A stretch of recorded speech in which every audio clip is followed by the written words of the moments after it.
Kalimat yang selalu kita ucapkan teman-teman sekalian, la ilaha illallah, yang berarti la ma'budu bihaqqin illallah. Tidak ada Tuhan, pencipta, pemilik, penguasa yang menghidupkan, yang mengurus makhluknya dan yang memusnahkan dan mematikan kecuali Allah. Pada saat nikmat sedang melimpah di diri kita, kesehatan, harta, pasangan hidup, keturunan, udara, air, api, apa saja, maka yang menciptakan kita Allah, yang menciptakan nikmat itu Allah, yang bisa mempertahankan dan menambah hanya Allah. Dan pada saat kita sedang tertimpa musibah dan cobaan, baik itu sakit, terlilit utang, masalah apapun, yang ciptakan kita Allah, yang ciptakan musibah itu Allah, yang bisa memberikan jalan keluar hanya Allah. Allah subhanahu wa ta'ala memerintahkan kita agar bergantung kepadanya. Dan kita sebagai umat Islam wajib memahami bahwasanya dunia ini hanya tempat lewat sementara, bukan menjadi target utama. Kita di sini hanya sekedar menjalankan tugas sebagai khalifah. Ayah kita Adam alaihissalam pada saat diciptakan,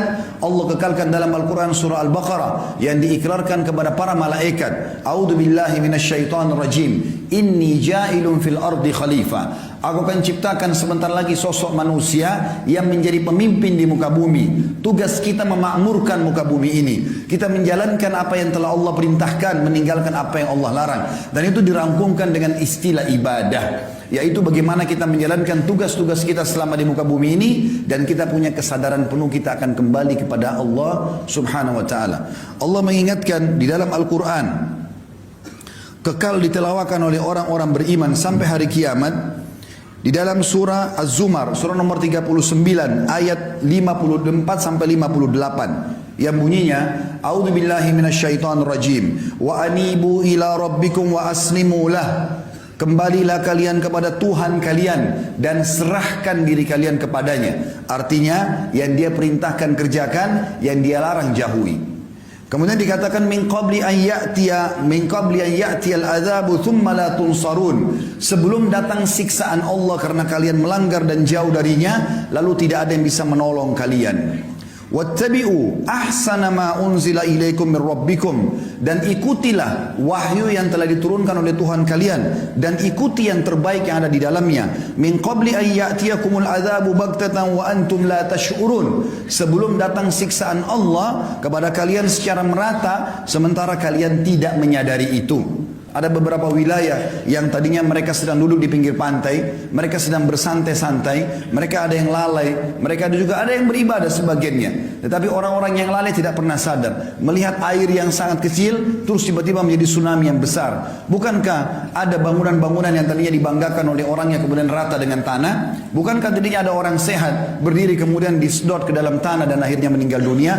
Bukankah jalan-jalan yang selama ini dibanggakan kemudian rubuh, jembatan yang mewah lalu rubuh? Dan Allah mengatakan, lihatlah bagaimana kami menghancurkan negeri-negeri yang kami tinggalkan tembok-temboknya rubuh dengan atap-atapnya dan tidak ada yang menolong mereka. Allah mengatakan hati-hati dengan pelanggaran-pelanggaran yang aku larang, karena kalau datang azabku maka tidak ada yang bisa menahan itu. Lalu di ayat selanjutnya Allah mengatakan antakula nafsun ya hasrata ala ma faradtu fi jambillah wa in kuntu laminas sakhirin. Dan jangan tunggu kalian menjadi sosok orang yang nanti pada saat sudah melihat siksaan Allah pada hari kiamat, sudah melihat siksaan Allah datang kepadanya secara pribadi, baru dia mengatakan betapa ruginya aku, sesungguhnya aku selalu mengurangi hak-hak Allah dan termasuk aku orang-orang yang bodoh. Ayat selanjutnya kata Allah, antakula law annallaha hadani lakuntu minal muttaqin. Atau dia akan berkata nanti, coba Allah berikan kepada saya petunjuk, maka saya termasuk orang-orang yang patuh. Au taqula hina taral adzab law anna li karratan fa akuna minal muhsinin. Atau pada saat dia melihat azab, dia baru mengatakan, andai saja aku masih punya peluang, aku akan menjadi orang-orang yang baik. Saudaraku seiman, menjadi orang yang patuh kepada Allah adalah kenikmatan. Salat sebuah kenikmatan, sedekah bantu orang lain sebuah kenikmatan, bakti dengan orang tua kenikmatan. Apa saja ibadah yang Allah perintahkan memiliki kenikmatan. Hanya orang-orang bodoh saja menganggap itu sebuah beban. Sebaliknya, kemaksiatan itu akan diikuti dengan rasa takut. Sampai Nabi SAW menggambarkan dosa dan pelanggaran seperti gunung yang berat yang ada di pundak seseorang. Anda mungkin pernah mengalami masalah-masalah melalui dosa. Setiap melakukan dosa pasti diikuti dengan penyesalan. Dan berhari-hari, bahkan ada orang berminggu-minggu dalam keadaan sumpek, suntuk. Berapa banyak proyek-proyek yang gagal gara-gara itu. Berapa banyak kata-kata kasar keluar dari lisan istrinya gara-gara dosanya. Berapa banyak orang yang diuji anaknya sakit karena dosanya. Berapa banyak masalah-masalah yang Allah datangkan sebagai peringatan agar dia kembali kepada Allah subhanahu wa ta'ala. Menjadi orang baik, dicintai oleh Allah, dijanjikan pahala yang besar, dan dibuat manusia menyukainya. Kalau orang jujur, amanah, ramah, dermawan, orang suka. Allah pun suka, dijanjikan pahala. Sabar sampai ajal datang saja, meninggal masuk ke dalam surga yang luasnya seluas langit dan bumi. Tugas kita hanya sampai ajal datang. Dan tidak ada orang yang durhaka, suka dusta, ganggu orang lain, mengambil haknya orang lain, kecuali Allah benci. Allah berikan hukuman yang berat, dan Allah buat manusia benci. Kenapa harus menjadi golongan yang kedua, dan kenapa tidak menjadi golongan yang pertama? Orang kalau menikmati ibadah, jelas-jelas kata Nabi SAW di dalam sebuah hadis yang sahih diriwayatkan oleh Al-Baihaqi. Kata Nabi SAW, thalathun munjiyat. Ada 3 hal pasti menyelamatkan seseorang dan memberikan kepadanya kebahagiaan. Kata beliau SAW, yang pertama, khasyatullahi fis sirri wal alaniyah. Selalu khusyuk, tunduk, patuh kepada Allah, baik terang-terangan di keramaian atau lagi sendirian. Yang kedua, wal qasdu fil ghina wal faqr. Selalu ekonomis pada saat dia sedang kaya ataupun dia sedang miskin. Dia mengeluarkan sesuai dengan kebutuhannya dan bukan keinginannya. Kita dianjurkan dalam Islam menikmati apa yang ada, tapi kata kuncinya halal dan secukupnya. Tidak boleh tabdzir. Allah tidak suka dengan orang-orang yang musrif atau orang-orang yang suka berlebihan. Innallaha la yuhibbul musrifin. Tadi yang ketiga adalah wal adl fir ridha wal ghadab. Selalu bersikap adil walaupun dalam keadaan emosi atau ridha. Kalau dia sedang menghakimi seseorang, orang itu salah walaupun kerabatnya, dia akan mengatakan yang benar. Tidak akan terbawa dengan arus membela kebatilan. Tapi saksi bahasan kita adalah ternyata Nabi SAW menjadikan kegembiraan, kebahagiaan, keselamatan di dunia ini. Yang pertama adalah khusyuk kepada Allah subhanahu wa ta'ala. Tunduk kepada Allah subhanahu wa ta'ala. Dunia ini teman-teman disuruh oleh Allah subhanahu wa ta'ala kita lalui, tapi sebatas ditunggangi untuk menuju ke akhirat. Berapa banyak orang-orang sebelum kita yang lebih tampan dari kita, lebih kekar tubuhnya, lebih putih kulitnya, lebih kaya hartanya, lebih banyak keturunannya, lebih mewah rumahnya, dan segala macam hal. Tapi sekarang mereka sudah berbaur dengan tanah. Dan saya dan anda semua sedang menuju ke sana. Kita ini teman-teman sedang menuju ke liang lahat kita masing-masing. Tinggal siapa yang jatuh duluan. Jangan lalai dengan kelebihan fisik dan paras wajah. Jangan lalai dengan banyak waktu yang kita buang-buang. Jangan lalai dengan menipu orang, menganggap kita bisa menipu mereka, sementara Allah tidak mengawasi. Allah maha mengawasi, Allah maha adil, dan Allah kalau menghukumi seseorang maka siksaannya sangat pedih. Banyak orang bodoh berlindung di kalimat Allah maha pengampun, tapi dia lupa Allah itu maha keras siksaannya. Sehebat apapun anda mengatur tipu daya, pasti akan kembali kepada anda sendiri. Allah katakan dalam surah Fatir ayat 43, A'udzubillahi minasyaitonir rajim, wala yahiku makrus sayyi illa bi ahli. Tidak akan pernah kembali tipu daya itu kecuali kepada pelakunya saja. Dan bagi anda yang terzalimi, tidak usah khawatir. Allah subhanahu wa ta'ala bersama dengan orang-orang yang dizalimi. Allah terima doanya dan Allah akan berikan dia sekian banyak pahala.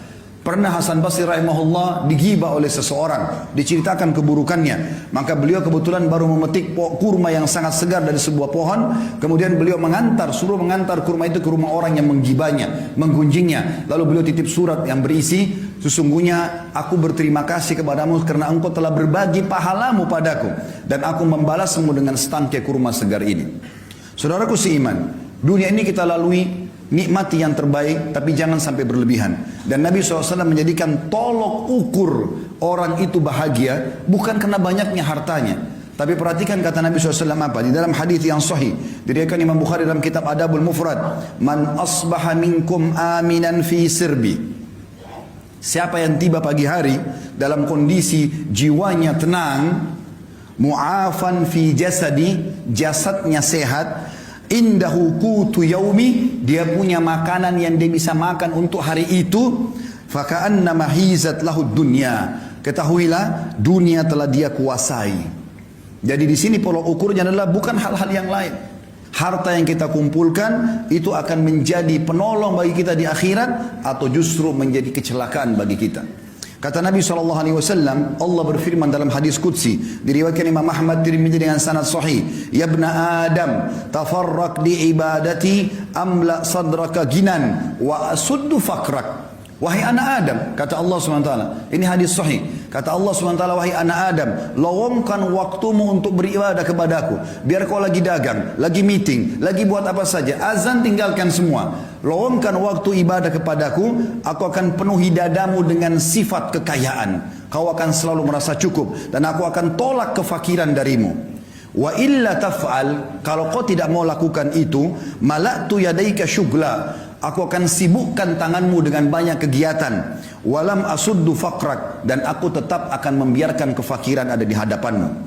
Juga dalam sabda Nabi SAW yang lain, riwayat Imam Ahmad dan juga Ibnu Majah dengan sanad sahih, kata baginda Nabi SAW, man kanatid dunya hammahu, siapa yang dunia menjadi targetnya, tidak ada urusannya sama halal haram, gak ada urusannya dengan masalah akhirat, farraqallahu alaihi amrah, Allah akan sibukkan dia dengan perkara-perkara, tidak selesai-selesai, ini gak selesai, itu gak selesai, semuanya jadi masalah buat dia.